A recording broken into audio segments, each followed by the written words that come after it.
Você sabe o que é a Sharia? A Sharia, que do árabe quer dizer caminho para a fonte, é a legislação islâmica baseada nos princípios do Alcorão e da biografia do profeta Muhammad.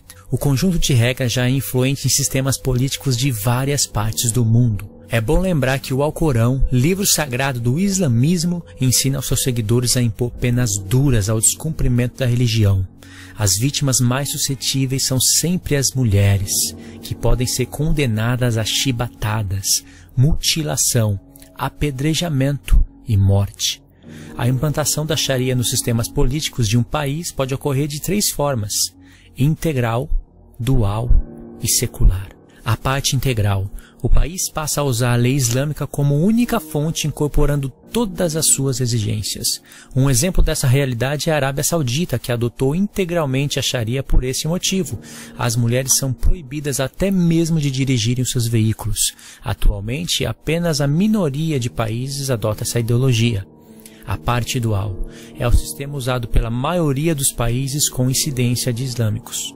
Nesse caso, o governo adota o regime secular, mas abre tribunais islâmicos para julgar a causa dos seus cidadãos muçulmanos. Esse tipo de regime já foi adotado, por exemplo, pela Inglaterra, país europeu muito influente no mundo ocidental devido à sua cultura e estilo de vida. Agora a terceira parte, a parte secular. O governo se mostra totalmente laico. No entanto, em muitos desses casos, o sistema político cede a oportunidade à candidatura de partidos islâmicos. As principais vítimas são as mulheres que, rebaixadas a um nível inferior aos dos homens muçulmanos, recebem penas duras por descumprimento das ordens de Alá. Contudo, nem mesmo as organizações de direitos humanos pelo mundo conseguem deter essas ameaças, devido ao imperialismo cada vez mais influente da crença islã no Oriente e também no Ocidente. Atrás desse grupo de mulheres, porém nem tanto divulgado, estão os cristãos perseguidos que habitam nas regiões mais remotas. Em países como Omã e Quinguistão, o regime extremista da Sharia é o maior algoz de missionários e servos de Cristo que habitam ali. Açoitamento, apedrejamento ou execução de mulheres se elas cometerem adultério. O homem recebe somente açoites. A remoção do clítoris é prescrita, circuncisão feminina, e geralmente é feita quando a mulher é ainda uma criança.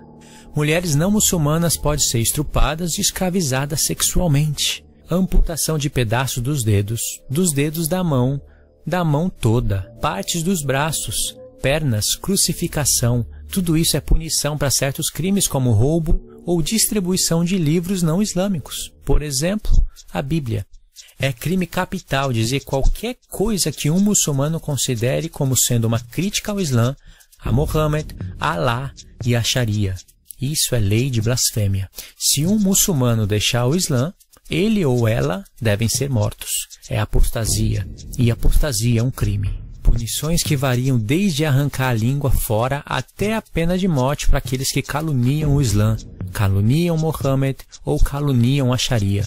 Caluniar, neste caso, significa expressar publicamente uma visão crítica, ou dizer algo que algum muçulmano não goste ficando ofendido. Existe também a proibição de bebida alcoólica. Dependendo do nível de fundamentalismo, música, arte, canto são proibidos. As mulheres têm metade dos direitos do homem nos tribunais. Filhas têm apenas a metade dos direitos da herança que o filho tem, enquanto que as viúvas recebem apenas 1/8 da herança. As mulheres têm que se vestir com lenços e coberturas completas, dependendo de quão fundamental for o homem a quem elas pertencem. Pai ou marido, as esposas podem ser estrupadas. Os homens podem divorciar-se da esposa, as mulheres não podem divorciar-se do marido.